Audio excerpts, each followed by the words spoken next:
ಕರ್ನಾಟಕದಾದ್ಯಂತ ನಾವು ಈ ಕುವೆಂಪು ಓದನ್ನು ಮಾಡ್ಕೊಂಡು ಬರ್ತಾ ಇದ್ದೀವಿ. ಯಾಕೆ ಅಂತ ಹೇಳಿದ್ರೆ 20ನೇ ಶತಮಾನ ಬಹುಶಃ ಕರ್ನಾಟಕದಲ್ಲಿ ಅಷ್ಟೇ ಅಲ್ಲ, ಇಡೀ ದೇಶದಲ್ಲಿ ಒಂದು ಭಾರಿ ದೊಡ್ಡ ಸಾಂಸ್ಕೃತಿಕ ಪಲ್ಲಟಗಳನ್ನು ಕೊಟ್ಟಂತಹ ಒಂದು ಶತಮಾನ.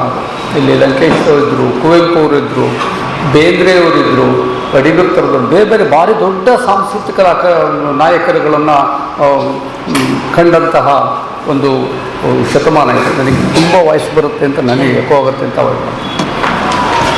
ಯಾಕೆಂತೇಳಿದರೆ ನಾವು 20ನೇ ಶತಮಾನದ ಸಾಂಸ್ಕೃತಿಕ ಮತ್ತು ವೈಚಾರಿಕ ನೆಲೆಗಟ್ಟಿನಲ್ಲಿ ಆಲೋಚನೆ ಮಾಡುವ ಸಂದರ್ಭದಲ್ಲಿ ಕುವೆಂಪುರವರನ್ನು ಬಿಟ್ಟು ಯೋಚನೆ ಮಾಡಲಿಕ್ಕೆ ಸಾಧ್ಯವೇ ಇಲ್ಲ. ಕುವೆಂಪುರವರು ಕೇವಲ ಕಥೆ, ಕಾದಂಬರಿ, ನಾಟಕ, ಕಾವ್ಯವನ್ನು ಅಷ್ಟೇ ಬರೆಯಲಿಲ್ಲ. ಅದರ ಆಚೆಗೆ ಒಂದು ವೈಚಾರಿಕ ನೆಲೆಗಟ್ಟನ್ನು ಯುವ ಮನಸ್ಸುಗಳಿಗೆ, ಜಡ್ಡು ಹಿಡಿದಿರುವ ಸಂಸ್ಕೃತಿಗೆ ಒಂದು ಹೊಳಪನ್ನು ಕೊಡುವ ಕೆಲಸವನ್ನು ಕುವೆಂಪುರವರು ತಮ್ಮ ವೈಚಾರಿಕ ಬರಹಗಳನ್ನು ಮಾಡಿದರು. ಈಗ ನಿಮಗೆ ಕೊಟ್ಟಿರುವ ಕುವೆಂಪು ಓದು ಅನ್ನುವ ಪಠ್ಯದಲ್ಲಿ ನಾವು ಕುವೆಂಪುರವರ ಪ್ರಾತಿನಿಧಿಕ ಬರಹಗಳನ್ನು ನಿಮಗೆ ಕೊಟ್ಟಿದ್ದೀವಿ. ಆ ಪ್ರಾತಿನಿಧಿಕ ಬರಹಗಳಲ್ಲಿ 2 ಮಿಸ್ ಆಗಿದೆ. ಒಂದು ವಿಶ್ವಮಾನವ ಸಂದೇಶ, ಇನ್ನೊಂದು ಮಂತ್ರ ಮಾಂಗಲ್ಯ. ಅವು ಇರಲೇಬೇಕಾದಂತಹ 2 ಮಿಸ್ ಆಗಿದ್ದಾವೆ. ಯಾಕೆಂತೇಳಿದರೆ ನಾವು ಇವತ್ತು ಮದುವೆಗಳಿಗೆ ಲಕ್ಷಾಂತರ ರೂಪಾಯಿಗಳನ್ನು ಸಾಲ ಮಾಡಿ, ಇರೋರು ಮಾಡಿದರೆ ಪರವಾಗಿಲ್ಲ, ಸಾಲ ಮಾಡಿ ಮಾಡ್ತಾ ಇದ್ದಾರೆ. ಕುವೆಂಪುರವರು ಮಂತ್ರ ಮಾಂಗಲ್ಯ ಅನ್ನುವ ಒಂದು ವಿಶೇಷವಾದಂತಹ ವೈದಿಕ ಇದನ್ನು ತಿರಸ್ಕರಿಸಿ ಅವರು ಆ ಒಂದು ಇದನ್ನು ಜಾರಿಗೆ ತರ್ತಾರೆ. ಅವರು ಯಾರಿಗೂ ಕೂಡ ಬೇರೆಯವರ ಮೇಲೆ ಪ್ರಯೋಗವನ್ನು ಮಾಡಲಿಲ್ಲ, ಅವರು ತಮ್ಮ ಮಕ್ಕಳ ಮೇಲೆ ಆ ಪ್ರಯೋಗವನ್ನು ಮಾಡ್ತಾರೆ. ತೇಜಸ್ವಿ ಮತ್ತು ಅವರ ಎಲ್ಲ ಹೆಣ್ಣು ಮಕ್ಕಳಿಗೂ ಕೂಡ ಅವರು ಮಂತ್ರ ಮಾಂಗಲ್ಯವನ್ನು ಮಾಡ್ತಾರೆ. ಆ ತೇಜಸ್ವಿ ಅವರು 100 ಜನದ ಮೇಲೆ ಬರೋಂಗಿಲ್ಲ, 70 ಜನ ಅಂತ ಇದೆ. ಅವರೊಂದು ಲೆಟ್ರ್ ಬರೀತಾರೆ, ಮದುವೆ ನಾಳೆ ಅನ್ನೋಂಗೆ ಒಂದು ಲೆಟ್ರ್ ಬರೀತಾರೆ. ಮದುವೆ ಆದಮೇಲೆ ಎಲ್ಲ ಲೆಟ್ರ್ಗಳು ಸಿಗಬೇಕು, ನಿಮಗೆ ಯಾವಾಗ ಟೈಮ್ ಸಿಗುತ್ತೋ ಅವಾಗ ಬಂದು ಆಶೀರ್ವಾದ, ಸಾಧ್ಯ ಆದರೆ ಆಶೀರ್ವಾದ ಬಂದು ಮಾಡೋಗಿ ಅಂತ, ಮದುವೆ ಬರಬೇಡಿ ಅಂತ ಅರ್ಥ. ಅದು ಮದುವೆ ಜಾಸ್ತಿ ಜನ ಬರಬೇಡಿ ಅಂತ. ಸೊ ಈ ಥರದ ಒಂದು ವಿಶಿಷ್ಟವಾದ ಆಲೋಚನಾ ಕ್ರಮ ನಮ್ಮಲ್ಲಿತ್ತು. ಕುವೆಂಪುರವರು ಅವರ ಪಾತ್ರಗಳನ್ನು ನಾವು ಅವರ ಸೃಷ್ಟಿಸಿರುವ ಕ್ಯಾರೆಕ್ಟರ್ಗಳನ್ನು ನಾವು ನೋಡಿದರೆ 2 ದಿನದಲ್ಲಿ ಮಕ್ಕಳುಗಳಿಗೆ ಅದು ಗಮನಕ್ಕೆ ಬರ್ತದೆ. ನಾವು ಮನೆಗಳಲ್ಲಿ ಮದುಮಗಳನ್ನು ಓದ್ತೀವಿ, ಒಂದು ಸಾಹಿತ್ಯದ ಕೃತಿಯಾಗಿ ಓದುವುದು ಬೇರೆ. ನಾವು ಬೆರಳಿಗೆ ಕೊರಳನ್ನು ಓದ್ತೀವಿ, ಅದೊಂದು ಸಾಹಿತ್ಯದ ಕೃತಿಯಾಗಿ ಓದುವ ನೆಲೆ ಬೇರೆ. ಆದರೆ ಇವತ್ತು ಅಂಥ ಒಂದು ಜಲಗಾರ ಆಗ್ಬೋದು, ಬೆರಳಿಗೆ ಕೊರಳಾಗ್ಬೋದು, ಮಲೆಗಳಲ್ಲಿ ಮದುಮಗಳಾಗ್ಬೋದು, ಇದು ಯಾಕೆ ಇವತ್ತು ಕೂಡ ಇಷ್ಟು ವರ್ಷ ಆದರೆ ಇನ್ನೂ ಮುಂದಕ್ಕೆ ಯಾಕೆ ಕನ್ನಡ ಸಾಹಿತ್ಯದಲ್ಲಿ ಉಳಿತದೆ ಅನ್ನೋದು ನಿಮಗೆ ಗೊತ್ತಾಗ್ತದೆ. ಓದುವ ಕ್ರಮವನ್ನು ನಾವು ಸರಿಯಾಗಿ ಕಲಿಸ್ಕೊಡ್ತಾ ಇಲ್ಲ. ನಾವೇನು ಮಾಡ್ತಾ ಇದ್ದೀವಿ ಅಂದರೆ ಮಕ್ಕಳುಗಳನ್ನು ಎಕ್ಸಾಮಿನೇಷನ್ಗೆ ತಯಾರು ಮಾಡುವ ಭರದಲ್ಲಿ ನಾವು ಸಾಹಿತ್ಯ, ಆ ಸಂವೇದನೆ ಮತ್ತು ಆ ಸಂವೇದನೆ ಒಳಗಡೆ ಇರತಕ್ಕಂಥ ವೈಚಾರಿಕ ಮನೋಭಾವನೆಗಳನ್ನು ಸರಿಯಾಗಿ ನಾವು ಯುವ ಮನಸ್ಸುಗಳಿಗೆ ತಲುಪಿಸ್ತಾ ಇಲ್ಲ ಅಂತ. ಆ ಕಾರಣಕ್ಕೆ ನಾವು ಕುವೆಂಪು ಭಾಷಾ ಭಾರತಿಯಿಂದ ಈ ಥರದ ಒಂದು ಕುವೆಂಪು ಓದು ಕಾರ್ಯಕ್ರಮವನ್ನು ಮಾಡ್ತಾ ಇದ್ದೀವಿ. ಇದರ ನಂತರದಲ್ಲಿ ಅಂಬೇಡ್ಕರ್ ಓದು ಕಾರ್ಯಕ್ರಮ ಕೂಡ ಇದೆ. ಯಾಕೆಂತ ಹೇಳಿದ್ರೆ ಇಡೀ ಭಾರತದ ಸಂದರ್ಭದಲ್ಲಿ ಗಾಂಧಿ, ಅಂಬೇಡ್ಕರ್, ಬಸವ, ಬುದ್ಧ, ಕುವೆಂಪು ಇವರ ಆಲೋಚನೆಗಳು ಇಲ್ಲದೆ ನಾವು ಏನನ್ನು ಯೋಚನೆ ಮಾಡಲಿಕ್ಕೆ ಸಾಧ್ಯ ಇಲ್ಲವೇ ಇಲ್ಲ. ಆ ಥರದ ಒಂದು ವಾತಾವರಣದಲ್ಲಿ ನಾವು ಬದುಕಿದ್ದೀವಿ. ಯಾಕೆಂತ ಹೇಳಿದ್ರೆ ಇವತ್ತಿಗೂ ಕೂಡ ಕುವೆಂಪುರವರು, ಗಾಂಧಿ ಥರದವರು, ಅಂಬೇಡ್ಕರ್ ಥರ ಯಾಕೆ ಪ್ರಸ್ತುತ ಆಗ್ತಾರೆ ಅಂತ ಹೇಳಿದ್ರೆ ಇವತ್ತಿಗೂ ಕೂಡ ಅದೇ ಮೌಢ್ಯ, ಅದೇ ರೀತಿಯ ಕಂದಾಚಾರಗಳು ಇನ್ನೂ ಮುಂದುವರಿತಾ ಇದೆ. ಕುವೆಂಪುರವರ ಎಷ್ಟು ಅವರು ವೈಚಾರಿಕವಾಗಿ ಪ್ರಖರವಾಗಿದ್ದರು ಅಂತ ಹೇಳಿದರೆ ಅವರು ಸೃಜನಶೀಲ ಕೃತಿಗಳಿಗಿಂತ ಸೃಜನೇತರವಾಗಿ ಅವರ ಬರಹಗಳಲ್ಲಿ ನೇರವಾಗಿ ಎದೆಗಿಂದ ಎದೆಗೆ ಮಾತನಾಡುವ ರೀತಿಯಲ್ಲಿ ಅವರು ಮಾತಾಡ್ತಾ ಇದ್ದರು. ಅವರು ಡ್ರೈ ಆಗಿ ಯಾವುದನ್ನು ಹೇಳ್ತಿರ್ಲಿಲ್ಲ. ಪದ್ಯಗಳಲ್ಲೂ ಕೂಡ ಕಾವ್ಯ ಮೆಸೇಜ್ ಓರಿಯೆಂಟೇಷನ್ ಇರುವ ಕಾವ್ಯಗಳು. ಯಾವ ಕುವೆಂಪು ಕಾವ್ಯದಲ್ಲಿ ನೀವು ಬೇಂದ್ರೆ ಥರದ ಕಾವ್ಯದ ಗುಣಗಳನ್ನು ಹುಡುಕಿದರೆ ಕುವೆಂಪು ಕಾವ್ಯದಲ್ಲಿ ಸಿಗೋದಿಲ್ಲ. ಅಥವಾ ಅಡಿಗರ ಥರದ ಗುಣಗಳನ್ನು ಹುಡುಕಿದ್ರೆ ಅವ್ರು ಯಾವುದನ್ನು ಕೂಡ ಮೆಟಫಾರಿಕಲ್ ಆಗಿ ಮುಚ್ಚಿಟ್ಟು ಹೇಳುವ ಸ್ವಭಾವದವರಲ್ಲ. ನೇರವಾಗಿ ಎದೆಯಿಂದ ಎದೆಗೆ ಪದ್ಯದ ಆಶಯಗಳು ಅಂದರೆ ಅವರ ಇಡೀ ಬರವಣಿಗೆಯಲ್ಲಿ, ಅವರ ಕಥೆಗಳು, ಕಾದಂಬರಿಗಳನ್ನು ಬಿಟ್ಟರೆ ಇಡೀ ಬರವಣಿಗೆಯಲ್ಲಿ ನೇರ ಮಾತನಾಡಿದಂತಹವರು ಕುವೆಂಪುರವರು. ಇದು ಯಾಕೆ ಯುವ ಮನಸ್ಸುಗಳಿಗೆ ನಾವು ತಗೊಂಡೋಗ್ತಾ ಇದ್ದೀವಿ ಅಂತ ಹೇಳಿದ್ರೆ ನಿಮಗೀಗ ಕರೆಕ್ಟಾಗಿ ಆಲೋಚನೆ ಮಾಡುವ ಒಂದು ವಯಸ್ಸಿದು. ಒಂದು ಟರ್ನಿಂಗ್ ಪಾಯಿಂಟಲ್ಲಿ ಇದ್ದೀರಾ. ಡಿಗ್ರಿ ಮತ್ತು PUC ಒಂದು ಟರ್ನಿಂಗ್ ಪಾಯಿಂಟಲ್ಲಿ ನೀವು ಕುವೆಂಪು ತರದವರು, ಲಂಕೇಶ್ ತರದವರು, ಅನಂತಮೂರ್ತಿ ತರದವರು, ಮಹಾದೇವನ ತರದವರು ನಿಮ್ಮ ಎದೆಗಳಿಗೆ ಬಿದ್ದರೆ, ನಿಮ್ಮ ಮನಸ್ಸುಗಳಿಗೆ ಕಿವಿ ಮೇಲೆ ಬಿದ್ದರೆ ಆಗ ನೀವು ಆಲೋಚನೆ ಮಾಡುವ ಕ್ರಮ ಬದಲಾಗ್ತದೆ. ನೀವು ಯುವ ಮನಸ್ಸುಗಳು ಬದಲಾದರೆ ಕುವೆಂಪು, ಬುದ್ಧ, ಬಸವ ಅವರ ಆಶಯಗಳು ಕೂಡ ನಮಗೆ ಬದಲಾಗ್ತದೆ. ಯಾಕೆಂತ ಹೇಳಿದ್ರೆ ನಮ್ಮಲ್ಲಿ ಓದಿನಲ್ಲಿ ಒಂದು ತೊಡಕಿದೆ. ಪಾಠ ಹೇಳ್ಕೊಡುವ ಮೇಸ್ಟ್ರುಗಳಲ್ಲಿ ತೊಡಕಿರುವ ರೀತಿಯಲ್ಲೇ ಓದಿನಲ್ಲೂ ಕೂಡ ತೊಡಕಿದೆ. ನಮಗೆ ಹೆಂಗೇನು ಬೇಕೋ ಹಂಗಂಗೆ ನಾವು ವಚನಗಳನ್ನು ಓದ್ಕೊಳ್ತಾ ಇದ್ದೀವಿ. ನಮ್ಗೆ ಹೆಂಗೇನು ಬೇಕೋ ಹಂಗೆ ನಾವು ಅರ್ಥೈಸ್ಕೊತಾ ಇದ್ದೀವಿ. ಉಳ್ಳವರು ಶಿವಾಲಯ ಮಾಡುವರು, ನಾನೇನು ಮಾಡಲ್ಲಯ್ಯ ಬಡವನಯ್ಯ ಅನ್ನೋದನ್ನು ನಾವು ಹೆಂಗೆ ಹೇಳ್ತಿದ್ರೆ, ದುಡ್ಡಿರೋರು ಮಾತ್ರ ದೇವಸ್ಥಾನ ಕಟ್ಕೊಂಡು ನನ್ನ ಹತ್ರ ದುಡ್ಡಿಲ್ಲ, ದೇವಸ್ಥಾನ ಕಟ್ಟಲಿಕ್ಕೆ ಆಗಲ್ಲ ಅನ್ನೋ ರೀತಿನ ನಾವು ಇಂಟರ್ಪ್ರಿಟ್ ಮಾಡ್ತಾ ಇದ್ದೀವಿ. ಬಸವಣ್ಣವರು ಆ ರೀತಿ ಹೇಳಿದ್ದಲ್ಲ. ದೇಹವೇ ದೇಗುಲ ಶಿರವನ್ನು ಕಳಸವಯ್ಯ, ಸ್ಥಾವರ ಕಳಿವುಂಟು ಜಂಗಮ ಕಳಿವಿಲ್ಲ. ಇದನ್ನು ನಾವು ಮಕ್ಕಳುಗಳಿಗೆ ಹೆಂಗೆ ತಲುಪಿಸ್ತೀವಿ? ಇಡೀ ಕನ್ನಡ ಸಾಹಿತ್ಯದಲ್ಲಿ, ಕನ್ನಡ ಸಾಂಸ್ಕೃತಿಕ ಇತಿಹಾಸದಲ್ಲಿ 12ನೇ ಶತಮಾನದ ವಚನ ಚಳುವಳಿಯನ್ನು ಬಿಟ್ಟರೆ 20ನೇ ಶತಮಾನದಲ್ಲಿ ಕುವೆಂಪುರವರು ಅದನ್ನು ಸಮರ್ಥವಾಗಿ ಮುಂದುವರಿಸ್ಕೊಂಡು ಹೋಗ್ತಾರೆ. ಒಂದು ವಚನ ಚಳುವಳಿಯ ಕಾವು ಏನಿತ್ತು, ಒಂದು ವಚನ ಚಳುವಳಿಯ ಬೆಳಕು ಏನಿತ್ತು, ಅದರ ಆಶಯ ಏನಿತ್ತು, ಅದು ಎಲ್ಲದೂ ಕೂಡ ನಾವು ಕುವೆಂಪುರವರಲ್ಲಿ ಕಾಣ್ಬೋದು. ಆ ನಂತರದ ದಿನಗಳಲ್ಲಿ ನಾವು ಲಂಕೇಶ್ ಥರದ ಇವುಗಳಿಗೆ ಒಂದು ಸಣ್ಣ ಕಿಡಿಗಳನ್ನು ಹತ್ತಿಸಿದ್ರು ಅವರು. ಲಂಕೇಶ್ ಥರದವರು, ಕುವೆಂಪು ಥರದವರು ನಾವು ಆಲೋಚನೆ ಮಾಡೋ ಕ್ರಮಗಳೇ ಬೇರೆ ಇರ್ತಾ ಇತ್ತು.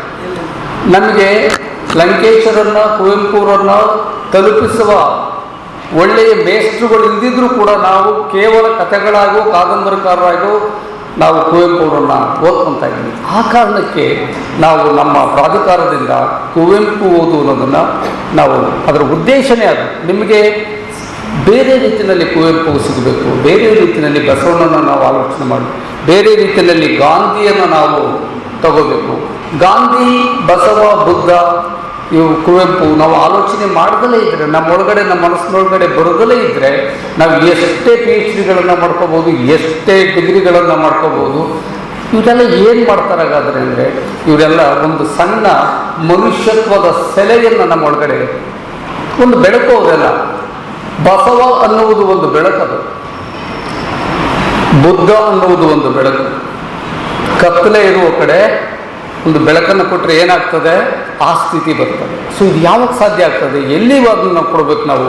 ಇವತ್ತು ನಾವು ವೈಚಾರಿಕ ಪ್ರಜ್ಞೆಯನ್ನೇ ಯುವ ಮನಸ್ಸುಗಳಲ್ಲಿ ಬಿತ್ತದೆ. ದೊಡ್ಡ ದೊಡ್ಡ ಮಾತುಗಳನ್ನು ಆಡ್ತಾ ಕೂತ್ಕೊಂಡ್ರೆ, ವೇದಿಕೆ ಮೇಲೆ ಭಾರಿ ದೊಡ್ಡ ದೊಡ್ಡ ಮಾತುಗಳನ್ನು ಆಡೋದು ಈಸಿ ಅದು.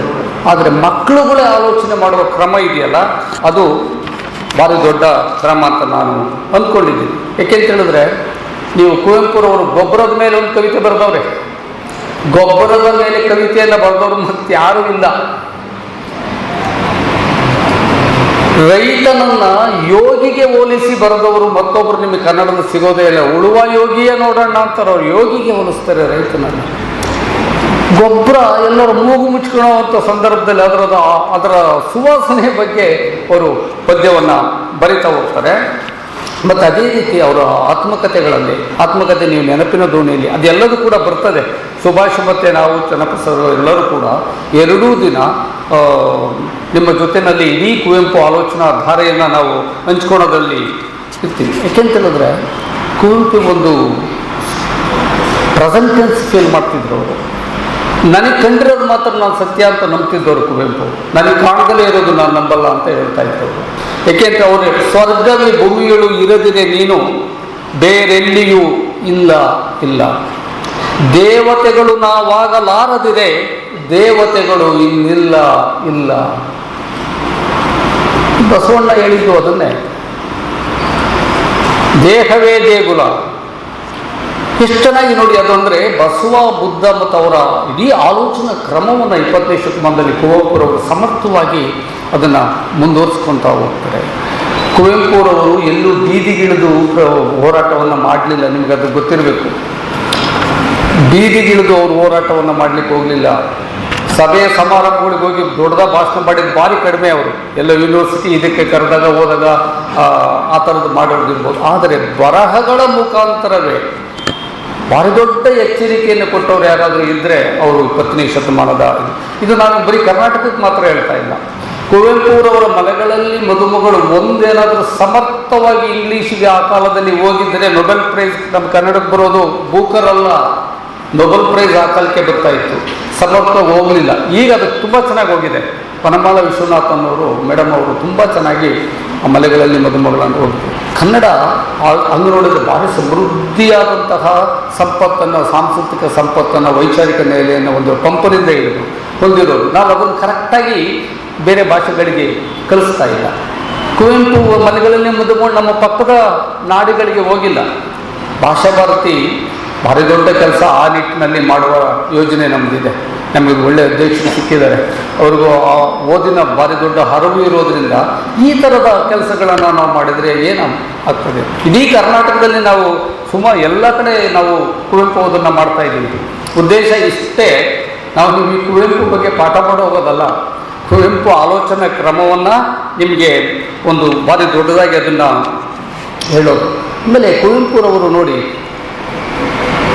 ಜಯ ಭಾರತ ಜನನೀಯ ತನುಜಾತೆ ಜಯ ಹೇ ಕರ್ನಾಟಕ ಮಾತೆ, ಅಖಂಡತೆಯಲ್ಲಿ ಒಂದು ಸಮಗ್ರ ಒಂದು ಏಕತೆಯಲ್ಲಿ ಭಿನ್ನತೆ ಅಂತೇಳಿ, ಭಿನ್ನತೆಯಲ್ಲಿ ಏಕತೆಯನ್ನು. ನಮ್ಮದು ಒಂದು ಕಲ್ಚರಲ್ಲಿ ತುಂಬ ಬೇರೆ ಬೇರೆ ಕಲ್ಚರ್ಗಳು, ಬೇರೆ ಬೇರೆ ಜಾತಿಗಳು, ಬೇರೆ ಬೇರೆ ಭಾಷೆಗಳು ಇರುವ ಸಂದರ್ಭದಲ್ಲಿ ಅವರು ಎಷ್ಟು ಮಾನವೀಯತೆಯ ಪರವಾಗಿದ್ದರು ಅಂತ ಹೇಳಿದರೆ, ಅವರು ಸರ್ವ ಜನಾಂಗದ ಶಾಂತಿಯ ತೋಟ.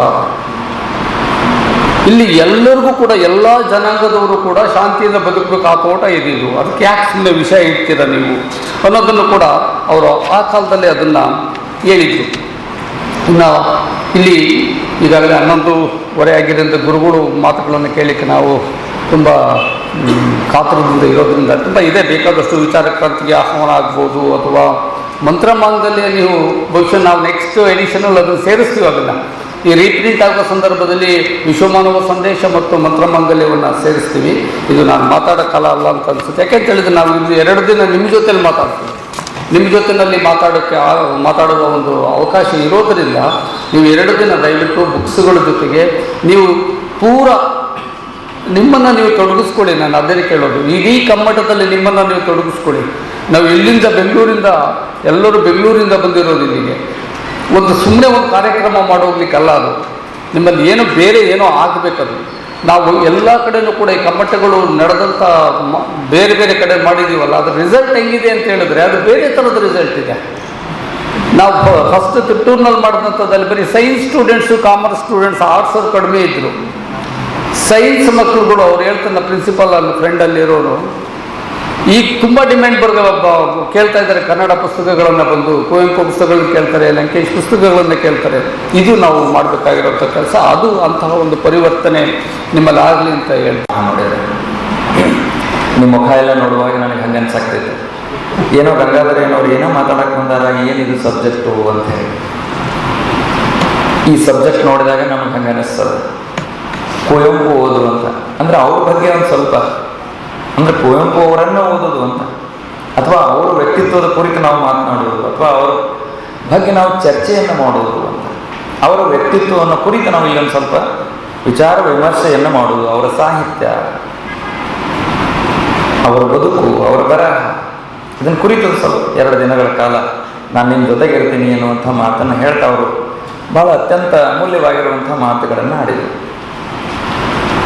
ನಾನು ಈ ಪುಸ್ತಕಗಳನ್ನು ಬರೀತಾ ಇರುವಂಥ ಪುಸ್ತಕಗಳನ್ನು ಓದುವಂಥ, ಸುಮ್ಮನೆ ಅದನ್ನು ನೋಡುವಂಥ ಒಂದು ಸ್ವಲ್ಪ ಹವ್ಯಾಸ ನನಗೆ. ಮೊನ್ನೆ ತಾನೇ ನಮ್ಮ ಗುರುಗಳು ನಾವು ಶಿವಯೋಗ ಮಂದಿರಕ್ಕೆ ಹೋದಾಗ ಎಲ್ಲೊಬ್ಬರು ಒಂದು ಪುಸ್ತಕವನ್ನು ಬರೆದಿದ್ರು. ಅದನ್ನು ನಾನು ಒಂದು ವೇದಿಕೆಯಲ್ಲಿ ನಿಮಗೆಲ್ಲ ಹೇಳಿದ್ದೀನಿ, ನೆನಪಿರೋದಿಲ್ಲ. ಬೆಂಕಿ ಹಚ್ಚುವುದು ಸುಲಭ, ಆರಿಸುವುದು ಬಲು ಕಷ್ಟ. ಈ ಟೈಟಲ್ ಕೇಳಿದಾಗ ಸುಮ್ಮನೆ ಒಂದ್ಸರಿ ಯಾವ ಉದ್ದೇಶ ಇಟ್ಟುಕೊಂಡು ಹೇಳಿರಬೇಕು ಅಂತ ಹೇಳಿ. ಇದು ಯಾವುದೇ ಉದ್ದೇಶ, ಆ ಕವಿಗೆ ಅವನದೇ ಆಗಿರುವಂತಹ ಒಂದು ಕಲ್ಪನೆ ಇರ್ತದೆ. ಈ ಸಮಾಜದ ಅಂಕು ಡೊಂಕುಗಳನ್ನು ತಿದ್ದಬೇಕು ಅಂತ ಹೊರಟಿರುವಂತಹ ಮನಸ್ಥಿತಿ ಇರುವಂತಹ ಕವಿ. ನಮ್ಮ ಗುರುಗಳು ಯಾವಾಗಲೂ ಒಂದು ಮಾತಂತಿರ್ತಾರೆ, ಹೊಟ್ಟಾಗಿನ ಕಿಚ್ಚ ರಟ್ಟಾಗಿಲ್ಲ ಅಂತ. ಯಾವಾಗಲೂ ಒಂದು ಮಾತು ಬೆಳೀತಿರ್ತಾರೆ ಅವರು. ಏನಾದರೂ ಮಾಡಬೇಕು ಅಂತಂದ್ರೆ ಅದು ನಮ್ಗೆ ಅಸಾಧ್ಯ ಆಗ್ತಿರ್ತದೆ ಅಂತ. ಸಮಾಜವನ್ನು ಪರಿವರ್ತನೆ ಮಾಡಬೇಕು, ಅಥವಾ ಅದನ್ನು ಸರಳವಾಗಿರುವಂಥ ರೀತಿ ಒಳಗೆ ತೆಗೆದುಕೊಂಡು ಬರಬೇಕು, ಮಾನವೀಯತೆಯ ದೃಷ್ಟಿಯಲ್ಲಿ ಅದನ್ನು ನಾವು ಸರಿದೂಗಿಸ್ಬೇಕು ಅನ್ನುವಂಥ ಭಾವ ಇರುವಂಥ ಒಬ್ಬ ಶ್ರೇಷ್ಠ ಕವಿ ಅಂದರೆ ಕುವೆಂಪು. ಅವ್ರಿಗೆ ಅಂಥ ಒಂದು ಕಲ್ಪನೆ ಇತ್ತು, ಇದನ್ನು ಸರಿ ಮಾಡಬೇಕು. ಆದರೆ ಅದನ್ನು ಯಾವುದರ ಮುಖಾಂತರ ಮಾಡಬೇಕು ಅಂದರೆ ಅದು ನನ್ನ ಬರವಣಿಗೆ ಮುಖಾಂತರ ಈ ಸಮಾಜಕ್ಕೆ ಕೊಡಬೇಕು ಅಂತ ಹೊರಟಿರುವಂಥ ಒಬ್ಬ ಕವಿ. ಅಂತಹ ಕವಿಗಳು ಆಗಿರ್ಬೋದು, ಅನೇಕ ವಚನಕಾರರಿರ್ಬೋದು. ವಚನಕಾರರನ್ನು ನಾವು ಕುವೆಂಪು ಅವರಿಗೆ ಅವರು ಹೋಲಿಸಿ ಮಾತನಾಡ್ತಿರ್ಬೇಕಾದ್ರೆ ನನಗೆ ಒಂದೆರಡು ವಚನಗಳು ನೆನಪತ್ತು. ಆ ಪ್ರಸಂಗಾನುಸಾರ ಆ ವಚನಗಳನ್ನು ನಿಮ್ಮ ಜೊತೆಗೆ ಹಂಚ್ಕೋತಾರೆ. ಉದಾಹರಣೆಗೆ 10 ಗಂಟೆಗೆ ಕಾಲೇಜ್ ಶುರು ಆಗ್ತಿರ್ತೈತಿ. ಒಬ್ಬ ಹುಡುಗ ಹೂವಿನ ಹೆಬ್ಬರಿಗೆಯಿಂದ ನಮ್ಮ ಕಾಲೇಜಿಗೆ ಬರ್ತಿರ್ತಾನೆ. ದೇವರ ಹೆಬ್ಬರಿಗೆಯಿಂದ, ಇಲ್ಲಿ ರೋಡಲ್ಲಿ ದೇವರ ಹೆಬ್ಬರಿಗೆಯಿಂದ ಅಂದ್ರೆ ನಾನು ಈ ಹೂವಿನ ಹೆಬ್ಬರಿಗೆ ಮೇಲೆ ಬಂದೆ, ಅದಕ್ಕೆ ಅದನ್ನು ನೆನಪಿದ್ದೇನೆ. ದೇವರ ಹೆಬ್ಬರಿಗೆಗೆ ಹತ್ಕೋತಾನೆ ಬಸ್ಸಲ್ಲಿ. ಯಾರೂ ಇರೋದಿಲ್ಲ, ಸೀಟಲ್ಲ, ಆರಾಮಾಗಿ ಎಲ್ಲ ಫುಲ್ಫಿಲ್ ಆಗ್ತದೆ, ಕರೆಕ್ಟಾಗಿ ಕುತ್ಕೋತಾನೆ. ಮುಂದೆ ಬರ್ತಿರ್ಬೇಕಾದ್ರೆ ಬಮ್ಮುಂಜೋಗಿ ಕ್ರಾಸ್ ಬರ್ತದೆ, ಅಲ್ಲಿ ಬಸ್ ನಿಲ್ತದೆ. ಅಲ್ಲಿ ಒಂದು 10-6 ಜನ ಹತ್ಕೋತಾರೆ. ಅಲ್ಲಿ ಹತ್ಕೊಂಡಾಗ ಇನ್ನೂ ಫುಲ್ ಕೂತ್ಕೊಂಡ್ಬಿಡ್ತಾರೆ, ಪೂರ್ತಿ ಭರ್ತಿ ಆಗಿಬಿಡ್ತದೆ ಬಸ್. ಮುಂದೆ ಬರ್ತಿದ್ದಂಗೆ ಕನ್ನೋಳಿ ಕ್ರಾಸ್ ಬರ್ತದೆ, ಅಲ್ಲೊಂದಿಬ್ಬರು ಅಜ್ಜ ಹತ್ಕೋತಾರೆ. ಹತ್ಕೊಂಡು ಬಂದು ನಿಂತ್ಕೊಂಡು ಒಂದು ಕಂಬ ಇರ್ತದಲ್ಲ ಮಧ್ಯದಲ್ಲಿ, ನೋಡಿದ್ರೆ ಬಸ್ ಹತ್ತಿರಲಿ, ಬಸ್ಸಲ್ಲಿ ಮಧ್ಯದಲ್ಲಿ ಅದು ಬಂದು ನಿಂತ್ಕೋತಾರೆ. ಯಾರೂ ಜಾಗ ಬಿಡೋದಿಲ್ಲ. ಆ ವ್ಯಕ್ತಿ ಹೆಂಗಿರ್ತಾನೆ ಅಂತಂದ್ರೆ ಈ ಪುರಾಣ ಪ್ರವಚನ ಇಂಥದ್ದೆಲ್ಲ ಕೇಳಿದವ ಇರ್ತಾನೆ, ಒಂದಿಷ್ಟು ಸಾಹಿತ್ಯವನ್ನು ಓದಿದಂತ ಇರ್ತಾನೆ. ಅವ ಈ ಮಕ್ಕಳೆಲ್ಲ ಶಾಲೆಗೆ ಹೋಗ್ತಾರೆ, ಚಲೋ ಶಾನ್ಯಾರ ಅದಾರ ಅಂತ ತಿಳ್ಕೊಂಡು ಅವ ಅವರಿಗೆ ವಚನದಲ್ಲಿ ಹೇಳ್ತಾನೆ, ದಯವಿಲ್ಲದ ಧರ್ಮದ ಉದಯ, ದಯವೇ ಬೇಕು ಸಕಲ ಪ್ರಾಣಿಗಳಲ್ಲಿ ಅಂತ ಹೇಳ್ಯಾರಪ್ಪ. ಯಾರಾದರೂ ಒಂದು ಸೀಟ್ ಬಿಟ್ಟು ಕೊಡ್ಬೋದಲ್ಲ ಅಂತ ಅವ್ರು ಒತ್ತಿ ಮುಂಡಿ ಹಿಡಿದು ಮಾತಾಡಿದ್ರು. ಅವ ಹುಡುಗ ಶಾನೆ ಇದ್ದ, ಅವನೊಂದು ಸ್ವಲ್ಪ ಓದ್ಕೊಂಡಿದ್ದ ಕಾಣಿಸ್ತದೆ ಹಿಂಗೆಲ್ಲ. ಅವ ಶಾನೆ ಇದ್ದ, ಉಲ್ಟಾ ಅವನ ಮಕ್ಕ ನೋಡಿ ಸುಮ್ಮನಾದ. ಮತ್ತೊಂದು ಸರಿ ಮಾತಾಡಿ ಅವ ಅಂದ, ಉತ್ತರ ಹಾಗೆ ಕೊಟ್ಟರಾಯಿತು ಅಂದ್ಕೊಂಡು, ಪರಚಿಂತೆ ನಮಗೆ ಕೈಯ, ನಮ್ಮ ಚಿಂತೆ ನಮಗೆ ಸಾಲದೆ, ಹಾಸಲುಂಟು ಹದೇಲು. ನಾವಿಲ್ಲಿ ಏನು ಮಾಡಬೇಕು ಅಂತೀರಿ ನೀವು? ಅಲ್ಲ, ನಾನು ಹೇಳ್ತಿರೋದು ಸುಮ್ಮನೆ ಸಾಹಿತ್ಯಿಕವಾಗಿ, ಮಾನವೀಯತೆ ದೃಷ್ಟಿಯಿಂದ ಅವ ಅದನ್ನು ಹೇಳಿಸ್ಕೋಬಾರ್ದು. ಅವರು ವಚನ ಹೇಳೋಕ್ಕಿಂತ ಮುಂಚಿತವಾಗಿ ಅದು ನಿಂತ್ಕೋಬೇಕಾಗಿತ್ತು. ಸುಮ್ಮನೆ ನಿಮಗೆ ನಾನಲ್ಲ, ಪ್ರಾಸಂಗಿಕವಾಗಿರುವಂಥ ವಚನ. ಇಲ್ಲಿ ಆ ವಚನಕಾರರ ಮಾತಿದೆಯಲ್ಲ, ಸಾಂದರ್ಭಿಕವಾಗಿರ್ತದೆ ಅನ್ನೋದನ್ನು ನಾವೆಲ್ಲರೂ ಕೂಡ ಅರ್ಥ ಮಾಡ್ಕೋಬೇಕು. ಯಾವ ಸಂದರ್ಭದಲ್ಲಿ ಹೇಳಿದ್ದಾರೆ ಅನ್ನೋದನ್ನು ನಾವು ಅರ್ಥ ಮಾಡ್ಕೋಬೇಕು. ನಾವು ಅದನ್ನು ಎಲ್ಲರ ತಂದುಬಿಟ್ಟು ಎಲ್ಲರ ಹಚ್ಚಿದ್ರೆ ಅದಕ್ಕೆ ಸಾಹಿತ್ಯಕ್ಕೆ, ಆ ವಿಮರ್ಶೆಗೆ ಅರ್ಥ ಇರೋದಿಲ್ಲ. ಆ ಕಾರಣಕ್ಕಾಗಿ ಪಂಡಿತರಾಗಿರುವಂಥ ಅತ್ಯಂತ ವಾಗ್ಮಿಗಳು ನಮ್ಮ ಗಂಗಾಧರಯ್ಯನವರು ಅವ್ರ ಮಾತಿನಲ್ಲಿ ಭಾಳ ಅತ್ಯಂತ ಸ್ವಾರಸ್ಯಕರ ಮಾತುಗಳನ್ನು ಆಡ್ತಿದ್ರು. ಖಂಡಿತ ಕೇಳಬೇಕನ್ನಿಸ್ತಿತ್ತು ನನಗೆ ಅವರ ಮಾತುಗಳನ್ನು, ಅವರ ವಿದ್ವತ್ತನ್ನು ನೀವೆಲ್ಲರೂ ಕೂಡ ಸದುಪಯೋಗ ಮಾಡ್ಕೋರಿ ಎನ್ನುವಂಥ ಹದುಳ ನುಡಿಗಳನ್ನು ನಮ್ಮೆಲ್ಲ ಪ್ರಾಧ್ಯಾಪಕರಲ್ಲಿ ತಿಳಿಸಿ ನೀವೆಲ್ಲರೂ ಕೂಡ ಅದನ್ನು ಚೆನ್ನಾಗಿ ಇಲ್ಲ ಏನೋ ಇಲ್ಲಿ ಓದ್ಕೊಂಡದ್ದು ಕಡಿಮೆ. ನಾನು ಸ್ಟೂಡೆಂಟ್ ಲೈಫ್ನಾಗ ಕನ್ನಡ ಇಂಗ್ಲೀಷ ಓದೋದು ಭಾಳ ಕಡಿಮೆ. ಒಳ್ಳೆ ಟೈಮ್ ನಾವು ಫಿಸಿಕ್ಸ್, ಕೆಮಿಸ್ಟ್ರಿ, ಮ್ಯಾಥಮೆಟಿಕ್ಸ್, ಬಯಾಲಜಿ ಕೊಡ್ತಿದ್ದೇವೆ.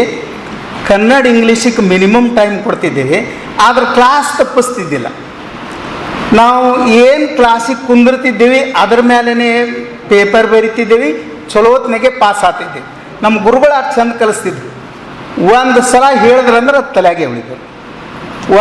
ಇನ್ನು ಅವತ್ತು ಹೇಳಿದ ಬಾಟ ಇವತ್ತಿಗೂ ಬೇಕಾದ್ರೆ ಹೇಳಂದ್ರೆ ಬಾಯ್ಪಟ್ಟು ಹೇಳ್ತೀನಿ ಅಷ್ಟು. ಕೇಳ್ತದೆ ರೀ, ರಗಡ್ದು ಹೊಡೆದದ್ದೀನಿ. ಆದ್ರೆ ಈ ಸಾಹಿತ್ಯ ಅಂದ್ರೆ ನನಗೆ ಅಗದಿ ಭಾಳ ಆಸಕ್ತಿ. ಆದ್ರೆ ಅದು ಓದಲಿಲ್ಲ ಅಂದ್ರೆ ಕೇಳ್ತೀನಿ, ಯಾರೇ ಇಂಥವ್ರು ವಿದ್ವಾನ್ರು ಮಾತಾಡುವಂಥ ಕೇಳ್ತಿರ್ತೀನಿ. ಹಾಗೆ ಕೇಳಲ್ಲ, ಒಂದು ಪೆನ್ನ ಪೇಪರೇ ಇಟ್ಟಿರ್ತೀನಿ. ಅವ್ರು ಹೇಳೋವು ನನಗೇನು ಹಿಡಿಸ್ತಾವ ನಾನು ನೋಟ್ಸ್ ಮೇಲೆ ಟಾಪ್ ಮೇಲೆ ಬರೆದಿರ್ತೀನಿ. ಯಾವಾಗಾರ ಬೇಕಾದಾಗ ಅದನ್ನು ಯೂಸ್ ಮಾಡ್ಕೋತೀನಿ. ನಾ ಏನು ಕುಂತು ಎಲ್ಲ ಅವ್ರ ಸಾಹಿತ್ಯ ಇವ್ರ ಸಾಹಿತ್ಯ ಓದಿದ್ದವಲ್ಲ. ಆದ್ರೂ ನಾ ಫಿಸಿಕ್ಸ್ ಪ್ರೊಫೆಸರ್. ನನ್ನ ಕ್ಲಾಸ್ನಾಗ ಭಾಳಷ್ಟು ವಚನ ಒಂದು ಇರಲಾರ್ದೆ ನಾ ಪಾಠ ಮಾಡ್ತಿದ್ದಿಲ್ಲ. ಒಂದರೆ ವಚನ ಒಂದು ಕ್ಲಾಸ್ನಾಗ ನಾ ಹೇಳ್ತಿದ್ದೆ. ಲಾ ಆಫ್ ಕನ್ಸರ್ವೇಷನ್ ಹೇಳಬೇಕಾದ್ರೆ ಮೊದಲೊಂದು ವಚನ ಹೇಳಿ law of conservation of energy, momentum ಎಲ್ಲ ವಸ್ತು ಹೇಳ್ತೀನಿ. ಡಿ ವಿ ಜಿ ಅವ್ರ ವಚನ್ಯಾಗ ಹುಳ ಹುಟ್ಟಿ ಸಾಯುತ್ತೀರಿ, ನೆಲ ಸವೆದು ಕರಗುತ್ತೀರಿ, ಕಡಲೊಳೆತ್ತಲೋ ಹೊಸ ದ್ವೀಪವೇ ಹೇಳುವುದು, ಕಳೆಯುತ್ತೊಂದಿರಲಿಲ್ಲ ಬೆಳೆಯುವುದಿನ್ನೊಂದೆಲ್ಲೋ ಅಳಿವಿಲ್ಲ ವಿಶ್ವಕ್ಕೆ ಮುಂಕುತಿಮ್ಮ. ಮತ್ತು ನಾವು there is energy can neither be created nor destroyed. ಅದು ಹೆಚ್ಚಾಗಲ್ಲ, ಕಡಿಮೆ ಆಗಲ್ಲ, ಇದ್ದಷ್ಟೇ ಇರ್ತದೆ. ಹುಳ ಹುಟ್ಟ್ಯದ ಸಾಯ್ತದೆ ಅಂದರೆ ಇದ್ದಷ್ಟೇ ಇತ್ತು. ನೆಲ ಸವೆದು ಕರಗ್ತೀರಿ, ನೆಲ ಕರಗದ ನಟಿಗೆ ಒಂದು ಎಲ್ಲೋ ಎದ್ದಿರ್ತದೆ. ಕಳೆಯುತ್ತೊಂದಿರಲಿಲ್ಲ, ಎಲ್ಲ ಹಾಳಾಗಿ ಹೋಗ್ಯದ, ಬೆಳೆಯುವುದು ಇನ್ನೊಂದೆಲ್ಲೋ ಹಾಳಾಗ್ಯದ ನಟಿಗೆ ಇನ್ನೊಂದು ಬೆಳೀತಿರ್ತದೆ. ಅದಕ್ಕೆ ಅಳಿವಿಲ್ಲ ಅಂದರೆ ಇಟ್ ಈಸ್ ಕನ್ಸರ್ವ್ಡ್. ಚಿಂತನೆ ಮಾಡಬೇಡ್ರಿ, ಎಲ್ಲ ಕನ್ಸರ್ವ್ಡ್ ಅದು, ಯಾವುದೂ ಹಾಳಾಗಲ್ಲ. ಹಂಗೆ ವಚನಗಳನ್ನು ನನ್ನ ಪಾಠದಾಗ ಯೂಸ್ ಮಾಡ್ಕೋತೀನಿ. ಅದಕ್ಕೆ ನಾನು ಹೇಳ್ತೀನಿ ನಮ್ಮ ಮಕ್ಕಳಿಗೆಲ್ಲ, ಬರೇ ಫಿಸಿಕ್ಸ್ ಓದಬೇಡ್ರು, ಬರೇ ಕೆಮಿಸ್ಟ್ರಿ ಓದಬೇಡ್ರಿ, ಸ್ವಲ್ಪ ಸಾಹಿತ್ಯ ವಚನ ಇಂಥವೊಂದು ಸ್ವಲ್ಪ ಓದ್ರಿ. ಯಾಕಂದ್ರೆ ನನಗೆ ಕಷ್ಟ ಬಂದದ, ಪ್ಲೀಸ್ ಸಾಲ್ವ್ ಮೈ ಪ್ರಾಬ್ಲಮ್ ಅಂತ ನ್ಯೂಟನ್ಸ್ ಲಾ ಕೇಳಿದ್ರೆ ಸಾಲ್ವ್ ಆಗಲ್ಲ, ಇನ್ನೊಂದು ಲಾ ಕೇಳಿದ್ರೆ ಸಾಲ್ವ್ ಆಗಲ್ಲ. ಅದೇ ನಾನು ಕಷ್ಟ ಬಂದಾಗ ಒಂದು ಒಳ್ಳೆಯ ವಚನ ನೆನಪು ಮಾಡ್ಕೊಂಡೆ ಅಂದ್ರೆ, ಒಳ್ಳೆಯ ಸಾಹಿತ್ಯಕ್ಕೆ ಹೇಳಿದಂಥ ಸೆಂಟೆನ್ಸ್ ನೆನಪು ಮಾಡ್ಕೊಂಡೆ ಅಂದ್ರೆ ನಾನು ಬಿ ಪಿ ಸಡನ್ ನಾರ್ಮಲ್ಗೆ ಬರ್ತದೆ. ಆದರೆ ಇವು ಲಾಸ್ ಹೇಳಿದ್ರೆ ನಾರ್ಮಲ್ಗೆ ಬರೋಂಗಿಲ್ಲ. ಭಾಳ ಒಳ್ಳೆಯ ಸೆಂಟೆನ್ಸ್ ನಾಳೆ ಭಾಳ ಕಡೆ ಯೂಸ್ ಮಾಡ್ಕೋತೀನಿ ನಾನು ಕ್ಲಾಸ್ನಾಗ. ಜನಪದ ಸಾಹಿತ್ಯದ ಹಸಿರಂಗಿ ತೊಟ್ಟಾನ, ನೀಲಿ ಹೊದಿಕೆ ಹೊದ್ದಾನ, ಬೆಳಕೀಲೆ ಬಣ್ಣ ಬರದಾನ ಮಹಾದೇವ, ನಗು ಬನದಾಗ ನಿಲ್ಲಿಸ್ಯಾನ. ಎಷ್ಟು ಸೈನ್ಸ್ ಅದು ಇದ್ರ, ಭಾಳಷ್ಟು ಸೈನ್ಸ್ ಅದು.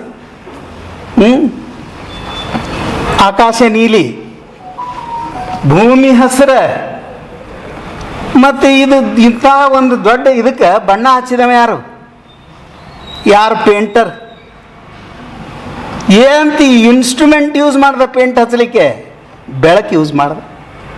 ಬೆಳಕೀಲೆ ಬಣ್ಣ ಬರದಾನಂದ್ರೆ ಎಲ್ಲ ಕಲರ್ಸು ಬೆಳಕಿನಾಗ ಅದಾವ. ಇಲ್ಲಿ ನೀವು ತೋಟದಾಗ ಬೇರೆ ಬೇರೆ ಹೂ ಹಣ್ಣು ಗಿಡಗಳದಾವು, ಬೇರೆ ಬೇರೆ ಹೂವಿನ ಬೇರೆ ಬೇರೆ ಬಣ್ಣ, ಅವಕ್ಕೆ ಯಾರು ಹಚ್ಚಾರ? ಬೆಳಕಿನಾಗ ಓಸು ಅದಾವತ್ತು ಅವು ಕಾಣ್ತಾವ, ಡಾರ್ಕ್ ಇದ್ದಾಗ ಅವು ಯಾವ ಕಾಣಂಗಿಲ್ಲ, ಯಾಕೆ? ಬೆಳಕಿಲ್ಲ. ಅಂದ್ರೆ all colours are present in light.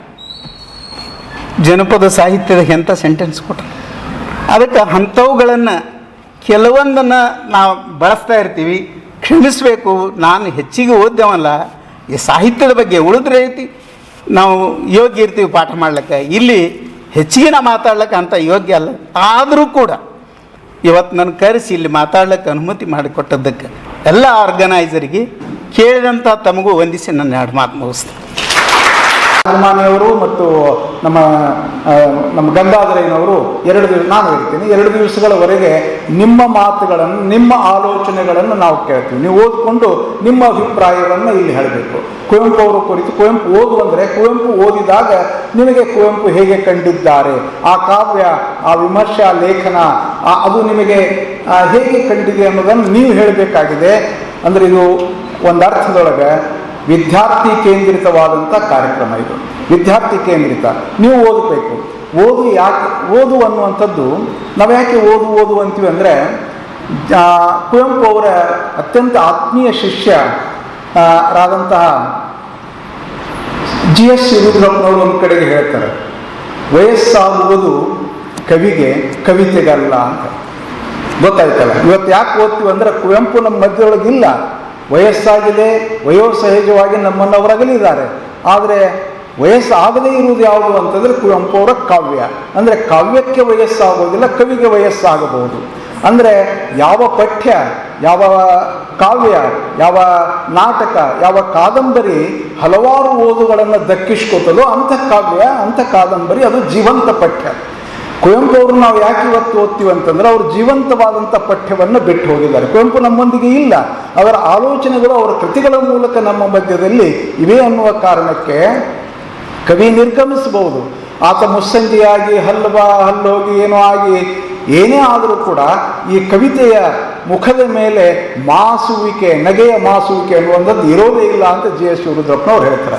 ಅಂದ್ರೆ ಆ ಕಾವ್ಯ ನಮ್ಮೆದುರಿಗೆ ಜೀವಂತವಾಗಿ ಕಾಣಿಸ್ತದೆ. ಆ ಜೀವಂತ ಪಠ್ಯದೊಂದಿಗೆ ನೀವು ಅನುಸಂಧಾನ ಮಾಡಿ ಆ ಪಠ್ಯವನ್ನು, ಅಲ್ಲಿರುವಂಥ ಕುವೆಂಪು ಅವರು ಹಲವಾರು ವರ್ಷಗಳ ಹಿಂದೆ ಬರೆದು ಹೋದಂಥ ಪಠ್ಯವನ್ನು ವರ್ತಮಾನದ ಇವತ್ತಿನ ದಿವಸಕ್ಕೆ ನಾವು ಇಟ್ಕೊಂಡು ಹೇಗೆ ಅದನ್ನು ನೋಡಬಹುದು.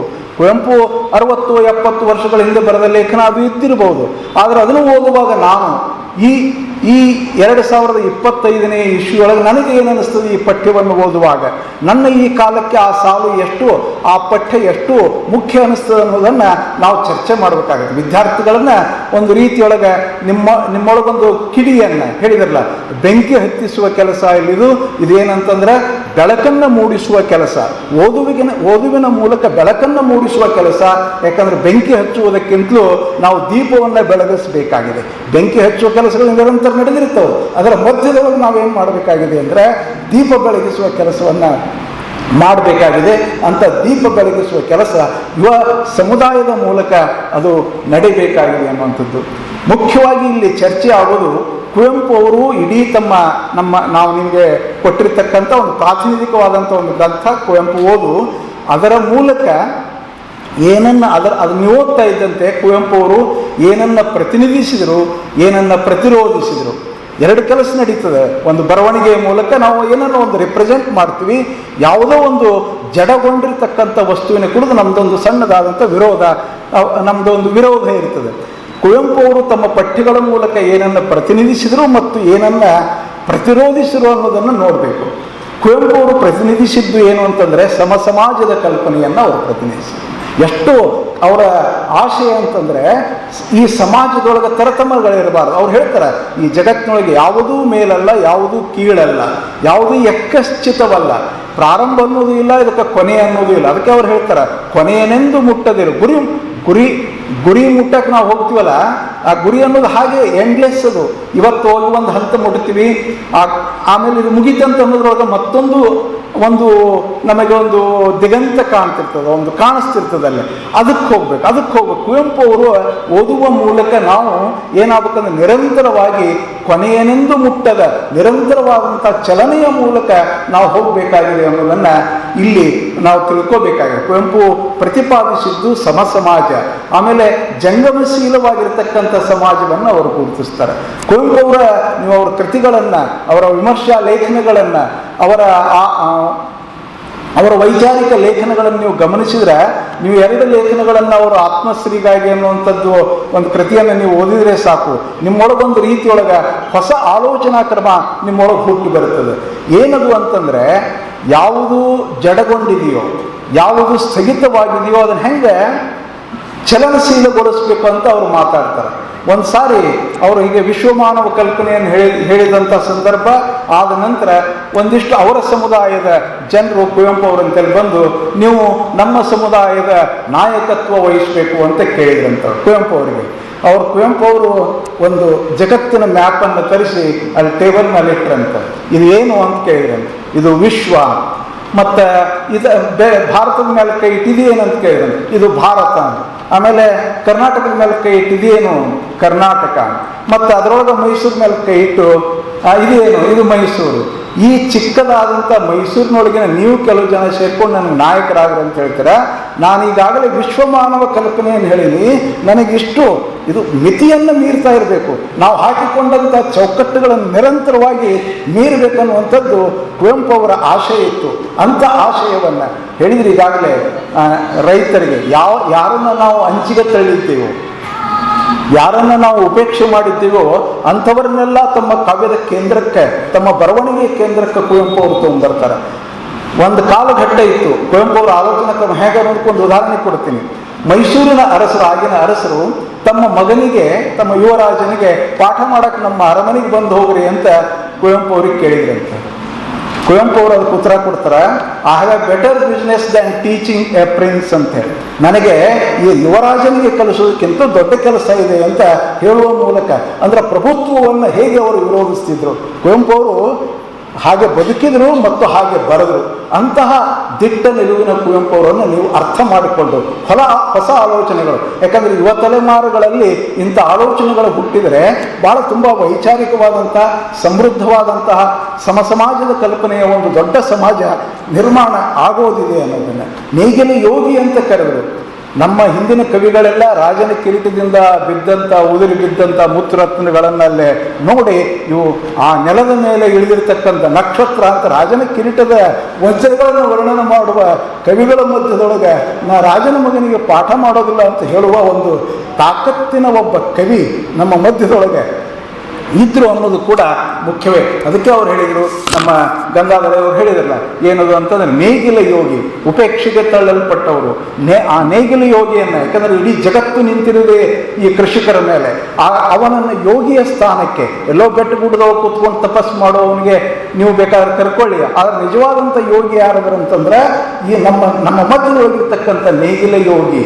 ಇನ್ನೊಂದು ಮೇಲಿಂದ ಮೇಲೆ ಉಪೇಕ್ಷೆಗೆ ಒಳಗಾದಂಥ ಸಮುದಾಯ ಮಹಿಳೆ. ಕುವೆಂಪು ಅವರು ಮಹಿಳೆಗೆ ಎಷ್ಟು ದೊಡ್ಡ ಸ್ಥಾನವನ್ನು ಕೊಟ್ಟಿದ್ದಾರೆ ಅಂತ ನಾಳೆ ನೀವೆಲ್ಲ ಚರ್ಚೆಯನ್ನು ಮಾಡ್ತೀರಿ. ನೀವು ಎಷ್ಟು ದೊಡ್ಡ ಸ್ಥಾನ ಅಂತಂದ್ರೆ, ಅವ್ರ ಸ್ವರ್ಗದ ಬಾಗಿಲಿನಲ್ಲಿ ಒಂದು ಯಕ್ಷ ಪ್ರಶ್ನೆ ಅಂತ ಒಂದು ಕವಿತೆ ಇದೆ, ಅದನ್ನೆಲ್ಲ ನೀವು ಓದಿರ್ತೀರಿ. ಕುವೆಂಪು ಅವರು ಕನಸಿನೊಳಗೆ ತೀರಿ ಹೋಗ್ತಾರೆ, ಹೋಗ್ತಾರೆ. ಹೋದ್ಕೂಡಲೇ ಅಲ್ಲಿ ಸ್ವರ್ಗದ ಬಾಗಿಲಿನಂತೆಲ್ಲ ಹೋಗಿ ನಿಲ್ತಾರೆ. ಅಲ್ಲಿ ಒಂದು ಯಕ್ಷ ಪ್ರಶ್ನೆ ಸ್ಟಾರ್ಟ್ ಆಗುತ್ತೆ, ಯಾರು ನೀನು? ನಾನು ಹಿಂಗೆ, ನಾನು ಕುವೆಂಪು ತಮ್ಮ ಹೆಸರು, ತಮ್ಮ ಅಪ್ಪನ ಹೆಸರು ಎಲ್ಲ ಹೇಳ್ಕೊತಾರೆ. ನಾನು ಯೂನಿವರ್ಸಿಟಿಯ ವೈಸ್ ಚಾನ್ಸಲರ್, ಎಲ್ಲ ನಾವು ಮಹಾಕವಿ, ನಾನು ಅದು ಇದು ಎಲ್ಲ ಹೇಳ್ತಾರೆ. ಒಟ್ಟ ಬಾಗಿಲು ತೆರೆಯಂಗಿಲ್ಲ. ಕೊನೆಗೆ ನಾನು ಹೇಮಿಯ ಗಂಡ ಅಂತ ಹೇಳ್ತಾರೆ, ಅಂದರೆ ತಮ್ಮ ಹೆಂಡತಿ ಹೇಮಾವತಿ ಇದ್ರಲ್ಲ, ನಾನು ಹೇಮಿಯ ಗಂಡ ಅಂತ ಹೇಳಿದ್ರೆ ಸ್ವರ್ಗದ ಬಾಗಿಲು ತೆರೀತು. ಅಂದರೆ ಮಹಿಳೆಯ ಮೂಲಕ ಮಹಿಳೆಗೆ ಅಂಥದ್ದೊಂದು ಮಹತ್ವದ ಸ್ಥಾನವನ್ನು ಕುವೆಂಪು ಅವರು ಕೊಟ್ಟಿದ್ರು ಅನ್ನೋದನ್ನು ನಾವಿಲ್ಲೇ ಗಮನಿಸಬೇಕು. ಶೂದ್ರರನ್ನು ತಪಸ್ವಿಯಾಗಿ ಕಾಣುವ, ಅಂದರೆ ಶೂದ್ರ ತಪಸ್ವಿ ಅಂತಕ್ಕಂಥದ್ದು ಎಷ್ಟು ವೈಚಾರಿಕ ನಿಲುವುಗಳು ಕುವೆಂಪು ಅವರು ಅಂತಂದರೆ, ಒಂದು ಓದಿನಲ್ಲಿ ದಕ್ಕಿಸಿಕೊಳ್ಳಲಿಕ್ಕೆ ಸಾಧ್ಯವೇ ಇಲ್ಲದಂತಹ ಒಂದು ಮಹಾನ್ ಒಂದು ಚೇತನ ಕುವೆಂಪು ಅವರು. ಅಂಥ ಕುವೆಂಪು ಅವರನ್ನು ನಾವೇನಾದ್ರು ಮಾಡಬೇಕಾಗಿದೆ ಅಂದರೆ, ನಮ್ಮ ಹೊಸ ತಲೆಮಾರಿಗೆ ನೀವು ಓದುವ ಮೂಲಕ, ನಾವ್ಯಾರು ಇನ್ನು ಮುಂದೆ ಭಾಷಣ ಮಾಡೋದಿಲ್ಲ, ಇಲ್ಲೆಲ್ಲವೂ ನಡೆಯುವಂಥದ್ದು ನಿಮ್ಮ ಮೂಲಕವೇ. ನೀವು ಆಲೋಚನೆ ಮಾಡಬೇಕು, ನೀವು ಇದರಲ್ಲಿ ಪಾಲ್ಗೊಳ್ಳಬೇಕು ಅನ್ನುವಂಥ ಮುಖ್ಯವಾದಂಥ ಉದ್ದೇಶ ನಮ್ಮಲ್ಲಿ ಇದೆ ಅನ್ನುವಂಥ ಮಾತನ್ನು ಹೇಳ್ತಾ, ನನಗಂತೂ ನಿಜವಾಗಿ ತುಂಬ ಖುಷಿಯಾಗಿದೆ. ನಾನು ಈ ಕಾಲೇಜಿನಲ್ಲಿ ಕಳೆದ 36 ವರ್ಷಗಳವರೆಗೆ ಇಲ್ಲಿ ಸೇವೆಯನ್ನು ಸಲ್ಲಿಸಿ, ಒಂದಿಷ್ಟು ಪ್ರಾಚಾರ್ಯನಾಗಿ 1.5 ವರ್ಷ ಸೇವೆ ಸಲ್ಲಿಸಲಿಕ್ಕೆ ಅವಕಾಶ ಕೊಟ್ಟಂಥ ಇದೊಂದು ದೊಡ್ಡ ಮಾತೃ ಸಂಸ್ಥೆಯೊಳಗೆ ಇಂಥದ್ದೊಂದು ಕಾರ್ಯಕ್ರಮವನ್ನು ಆಯೋಜನೆ ಮಾಡಬೇಕಂತ ಭಂಡಾರಿಯವರಿಗೆ ಕೇಳಿಕೊಂಡಾಗ, ತಮ್ಮ ಕನ್ನಡ ವಿಭಾಗದ ಎಲ್ಲರೊಂದಿಗೆ ಸೇರಿಕೊಂಡು, ಪ್ರಾಚಾರ್ಯರೊಂದಿಗೆ ಸೇರಿಕೊಂಡು ಅವರೆಲ್ಲ ಈ ಕಾರ್ಯಕ್ರಮವನ್ನು ತುಂಬ ಚೆನ್ನಾಗಿ ಅಚ್ಚುಕಟ್ಟಾಗಿ ಆಯೋಜನೆ ಮಾಡಿದರೆ. ನಮ್ಮ ಪೂಜ್ಯರಂತೂ ಇಂಥ ಕಾರ್ಯಕ್ರಮಗಳಂತಂದ್ರೆ ಯಾವಾಗಲೂ ನಮಗೆ ಅವರು ಬೆಂಬಲಿಸ್ತಿರ್ತಾರೆ. ನಾನು ಹಲವಾರು ವರ್ಷಗಳಿಂದ ಪೂಜ್ಯರನ್ನು ಅವ್ರ ಕುರಿತು ನಾನು ಅಂತಿರ್ತೀನಿ, ಅವರ ಆಲೋಚನೆ ಮತ್ತು ಆಯೋಜನೆ ಇವು ತುಂಬ ಅಚ್ಚುಕಟ್ಟಾಗಿರ್ತದೆ. ಆಯೋಜನೆಯೂ ಅಷ್ಟೇ ಚೆನ್ನಾಗಿರ್ತೈತಿ. ಏನಾದರೂ ಸಂಯೋಜನೆ ಮಾಡೋಕ್ಕಾದ್ರೆ ತುಂಬ ಅಚ್ಚುಕಟ್ಟಾಗಿ ಮಾಡ್ತಾರೆ. ಆಲೋಚನಾ ಕ್ರಮವೂ ಕೂಡ ತುಂಬ ಪ್ರಗತಿಶೀಲ ಇರ್ತದೆ ಅನ್ನುವಂಥ ಮಾತನ್ನು ಮೇಲಿನ ಮೇಲೆ ಹೇಳ್ತಾ ಬಂದಿದ್ದೆ. ಅಂಥ ಪೂಜ್ಯರು ನಮ್ಮೆಲ್ಲ ಚಟುವಟಿಕೆಗೆ ನಿರಂತರವಾಗಿ ಬೆಂಬಲಿಸ್ತಾ ಬಂದಿದ್ದಾರೆ. ಅಂಥ ಪೂಜ್ಯರಿಗೆ ನಮ್ಮ ಆಡಳಿತಾಧಿಕಾರಿಗಳು, ಅವರು ಸೈನ್ಸ್ ಪ್ರಾಧ್ಯಾಪಕರಾಗಿದ್ದರೂ ಕೂಡ ಪ್ರಾಚಾರ್ಯರಾಗಿ ಕನ್ನಡ ಸಾಹಿತ್ಯದ ಅಪಾರ ಪ್ರೀತಿ ಉಳ್ಳವರು. ಅವರು DVG ಅವ್ರ ಬಗ್ಗೆ ಅವ್ರ ಉಪನ್ಯಾಸವನ್ನು ಕೇಳಿ ತುಂಬ ಚೆನ್ನಾಗಿ ಮಾತಾಡ್ತಾರೆ. ಅಂಥ ಸಾಂಸ್ಕೃತಿಕ ಪ್ರೀತಿಯ ನಮ್ಮ DM ಪಾಟೀಲ್ರು, ಪ್ರಾಚಾರ್ಯರು, ಭಂಡಾರಿಯವ್ರಿಗೆ ಹೇಳಿಬಿಟ್ರು, ನೀವು ತಿಳ್ಕೊಂಡಿರ್ತಾರೆ. ಮತ್ತು ಯಾರು ಇವತ್ತಿನ ದಿನಮಾನಗಳು ಓದಬೇಕಾಗ್ಯದಲ್ಲ, ಅವ್ರಿಗೆ ಓದಕ್ಕೆ ಹಚ್ಚೋ ಸಂಬಂಧನೇ ಆ ಪ್ರಾಧಿಕಾರ ಕೆಲಸ ಮಾಡ್ತಾ ಇದೆ. ಭಾಳ ಅತ್ಯವಶ್ಯವಾದಂಥ ಕೆಲಸ. ಸರ್ವೇ ಸಾಮಾನ್ಯವಾಗಿ ನಾವು ಪ್ರಾಧ್ಯಾಪಕರಿದ್ದೀವಿ, ಪಠ್ಯಪುಸ್ತಕನೇ ಓದಲಾರ್ದಂಥ ವಿದ್ಯಾರ್ಥಿಗಳು ಈಗ ಬಂದ್ಬಿಟ್ಟಾರೆ. ಭಾಳ ಶೋಚನೀಯ ಸ್ಥಿತಿ. ಅವ್ರೇನು ಓದ್ತಾರೆ ಅಂತಂದರೆ, ನೀವು ಕೊಟ್ಟಂಥ ನೋಟ್ಸ್ ಓದ್ತಾರೆ, ಪರೀಕ್ಷೆ ಬರೀತಾರೆ. ಅಂದ್ರೆ ಪರೀಕ್ಷೆಗಾಗಿ ವಿದ್ಯಾರ್ಥಿಗಳು ಆಗಿಬಿಟ್ಟಾರ. ಅಂಥ ದಿನಮಾನಗಳನ್ನು ಕಂಡಂಥ ಬಹುತೇಕ ಪ್ರಾಧಿಕಾರದವರಾಗಲಿ ಅಥವಾ ನಮ್ಮ ಕಟ್ಟಿ ಸರ್ ಇದೊಂದು ಆಯೋಜನೆ ಮಾಡ್ಯಾರ ಅಂತ ನನ್ನ ಕಲ್ಪನೆ. ಓದದೆ ನಿಮ್ಮ ಜೀವನ ಸಾಗಿಸಿಬಿಟ್ರಪ್ಪ ಅಂತಂದ್ರೆ ಅದು ನಿರರ್ಥಕ ಆಗ್ತದೆ. ಸರ್ವಜ್ಞ ಹೇಳ್ದಂಗೆ ಆಗ್ತದೆ. ಬರೆಯದೆ ಓದುವನ ಒಂದೊಂದು ಹೇಳದೆ ಇರೋದು ಭಾಳ ಚಲೋ ಅನ್ನಂಗೆ ಆಗ್ತೈತಿ. ನೀವು ಓದಬೇಕು, ಬರಿಬೇಕು ಅನ್ನುವಂಥದ್ದು. ಕುವೆಂಪು ಅವ್ರದ್ದು ಅವನ್ನ ಸಾಹಿತ್ಯ ಓದಿದ್ರೆ ಒಂದು 4 ಸಾಲಾರು ಬರೆಯೋಕೆ ಕಲ್ಕೊಂತೈತ್ರಿ ಸರ್. ಅಷ್ಟು ಚೆನ್ನಾಗಿ ಇದ್ದಂಥ ಸಾಹಿತ್ಯ ಅದು. ಅಷ್ಟು ಜೀವನದುದ್ದಕ್ಕೂ ತನ್ನ ಬರಹದ ಮೂಲಕನೇ ತನ್ನ ಆನಂದವನ್ನು ಪಡೆದಂಥವ್ರು. ಕುವೆಂಪು ಅವರು ಮಹಾಕಾವ್ಯ ಬರೆಯುವಾಗ ಎಷ್ಟೋ ಸರಿ ಬೆಳಗ್ಗೆ ಹರಿದಿದ್ದೇ ಗೊತ್ತಿಲ್ಲಂಥವ್ರಿಗೆ. ಬರೆಯೋ ಕೂತಾಗ ಅವ್ರ ಮಾತು ಓದಿನ ನಾನು ಪುಸ್ತಕದಾಗ ಬೆಳಗ್ಗೆ ಹರಿದಿದ್ದೇ ಗೊತ್ತಿಲ್ಲಂಥವ್ರಿಗೆ ಬರೆಯಕ್ಕೆ ಕುಂತು ಅಷ್ಟು ತನ್ಮಯ ಆಗಿ ಬರೀತಕ್ಕಂಥ ಒಬ್ಬ ಕವಿ. ಭಾಳ ಮಂದಿ ಬರೆಯಕ್ಕೆ ಕುಂತ್ರೆ ಟೈಮ್ ನೋಡಿ ಬರಿತಿರ್ತೀವಿ ನಾವು. ಊಟಕ್ಕೆ ಕರಿತಾಳೆ ಇಲ್ಲ ನಾನು ಹೇಳ್ತೀವಿ ಅಂತ ಬರೆಯೋದು, ಅಥವಾ ಏನು ಟೈಮ್ ಆಯ್ತಪ್ಪ ಎಲ್ಲರೂ ಹೋಗ್ಬೇಕಂತ. ಆದ್ರೆ ಆ ಮಹಾನ್ ವ್ಯಕ್ತಿ ಅದು ಒಳಗೆ ರೂಮ್ನಾಗ ಹೋದ್ರೆ ಅಂದ್ರೆ ಹೊರಗೆ ಬಂದ್ಮ್ಯಾಗೆ ಹೊರಗಿನ ಜಗತ್ತಿಗೆ ಅದ್ರದ್ದು ಕಲ್ಪನೆ ಬಂತು. ಅಷ್ಟು ತನ್ಮಯವಾಗಿ ಅವರೆಲ್ಲ ಕೆಲಸ ಮಾಡ್ತಿದ್ರು. ಆ ಸಾಹಿತ್ಯದ ಬಗ್ಗೆ ಅಭಿರುಚಿ ಇದ್ದ. ಅದೊಂದು ತಪಸ್ಸಿದ್ದಾನೆ. ಕುವೆಂಪು ಅವ್ರಿಗೆ ಋಷಿ ಅಂತಲೂ ಕರೆದಾರ. ಅದೊಬ್ಬ ತಪಸ್ವಿ. ಅಂತಹ ಒಬ್ಬ ವ್ಯಕ್ತಿ ಬಗ್ಗೆ ನೀವು ಎಷ್ಟು ದಿವಸ ಆಯ್ತು ಸರ್ ಪುಸ್ತಕ ಕೊಟ್ಟು? 20 ದಿವಸ ಆಯ್ತು. ದಿವಸ ಒಂದು ಪಾನ ಓದಿದ್ರೆ ಮುಗಿದು ಹೋಗ್ತಿರ್ಬೇಕು ಬಹುತೇಕ. ದಿವಸ ಒಂದು ಪಾನ ಅಂದರೆ ಒಂದು ಹಾಳೆ, ಒಂದು ಪುಟ ಓದ್ಬಿಟ್ರೆ ಹೋಗ್ಬಿಟ್ಟಿರ್ತೈತಿ. ಆದರೂ ಯಾಕಂದ್ರೆ ನೀವು ಎಲ್ಲ ಹೆಂಗದಾರ ಅಂತ ಕೇಳಿದ್ರೆ, ನೀವು ಯಾವ್ದಾರ ಒಂದು ಕೆಲಸ ಮಾಡೋಕ್ಕೆ ನಾವು ನಮ್ಮ ಮಠದಾನ ಹುಡುಗರಿಗೆ ಹೇಳಿದ್ವಪ್ಪ ಅಂತಂದ್ರೆ ಅದು ನಮ್ಮ ಸಿಲೆಬಸ್ನಾಗ ಇದ್ದಿದ್ದಿಲ್ರಿ ಸರ್ ಅಂತಾರೆ. ಈ ಒಂದು ಯಾವ್ದಾರ ಕೆಲಸ ನಾವು ಮಾಡ್ತಿರ್ತೀವಿ, ಇದನ್ನು ಮಾಡಕ್ಕೆ ಬರ್ತದೆ ನೋಡಂತ, ಅದು ನಮ್ಮ ಸಿಲೆಬಸ್ನಾಗ ಕಲಿಸಿಲ್ರಿ ಅಂತಂದ. ಅಂದ್ರೆ ಸಿಲೆಬಸ್ ಓರಿಯೆಂಟೆಡೇ ಆಗಿಬಿಟ್ಟತ್ತೆ ಹುಡುಗರು. ಅದು ಬಿಟ್ಟು ನಮ್ಮ ಸರ್ DVC ಅವ್ರ ಬಗ್ಗೆ ಒಂದು ದಿವಸ ಎಲ್ಲ ಒಂದು ತಿಂಗಳ ಪ್ರವಚನ ಮಾಡೋಂಗದಾರ. ಒಬ್ಬ ಸೈನ್ಸ್ ಪ್ರಾಧ್ಯಾಪಕರು ಆಗಿನೂ ಒಂದು ತಿಂಗಳು ನೀವು ಬೇಕಾದಂಗೆ ಕುಂದಿರ್ಸಿದ್ರೆ ಒಂದೊಂದ ದಿವಸ ಒಂದೊಂದ ವಚನ ಹೇಳ್ಕೊಂತ ಇಡೀ ಒಂದು ತಿಂಗಳ ಪ್ರವಚನ ಮಾಡೋಂಗದಾರ.